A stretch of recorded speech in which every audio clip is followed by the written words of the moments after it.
ইসলামী জলসা থেকে বাড়ি ফেরার পথে সিরাজগঞ্জ ১ আসনের জামায়াতে ইসলামের মনোনীত এমপি প্রার্থী ও জেলা জামায়াতে ইসলামের আমির মাওলানা শাহিনুর আলমের উপর হামলার অভিযোগ উঠেছে। হামলার প্রতিবাদে মঙ্গলবার বেলা 11:30টায় জামায়াতে ইসলামীর নেতাকর্মীরা সিরাজগঞ্জ শহরে বিক্ষোভ মিছিল বের করে। মিছিলটি শহরের প্রধান প্রধান সড়ক প্রদক্ষিণ করে জেলা জামায়াতের কার্যালয়ের সামনে গিয়ে শেষ হয়।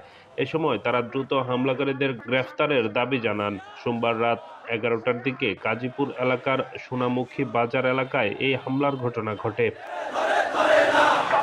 ভুক্তভোগী ও স্থানীয় সূত্রে জানা যায়, সোনামুখী বাজার এলাকায় একটি ইসলামী জলসায় অংশ নেন মাওলানা শাহিনুল আলম ও তার সমর্থকরা। জলসা শেষে রাত 11:30টার দিকে বাড়ি ফেরার পথে সোনামুখী বাজার এলাকায় পৌঁছালে তার গাড়িবহরে বিএনপির লোকজন লাঠিসোঁটা নিয়ে হামলা চালায় বলে অভিযোগ করা হয়। হামলাকারীদের হাত থেকে প্রার্থীকে বাঁচাতে জামায়াতের অন্তত 10 থেকে 12 জন নেতাকর্মী আহত হয়। আহতদের মধ্যে সোনামুখী ইউনিয়ন জামায়াতে ইসলামীর সেক্রেটারি নজরুল ইসলাম, কর্মী উমর ফারুক ও আব্দুল আওয়ালকে সিরাজগঞ্জ 250 শয্যা জেনারেল হাসপাতালে ভর্তি করা হয়েছে।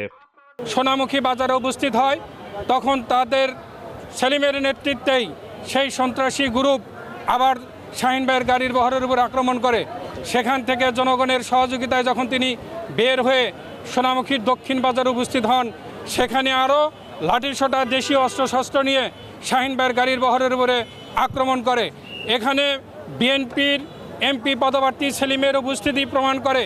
তার ইঙ্গিতেই তার সন্ত্রাসী বাহিনী আমাদের জেলা আমির এবং গাজীপুর সদরের আংশিক জামাত মনোনীত সংসদ সদস্য পদপ্রার্থী জনাব মাওলানা শাহিনুর আলমের উপরে আক্রমণ করা হয়, হত্যার উদ্দেশ্যে আক্রমণ করা হয় এবং আমাদের 3 জন কর্মীকে গুরুতর আহত করা হয়।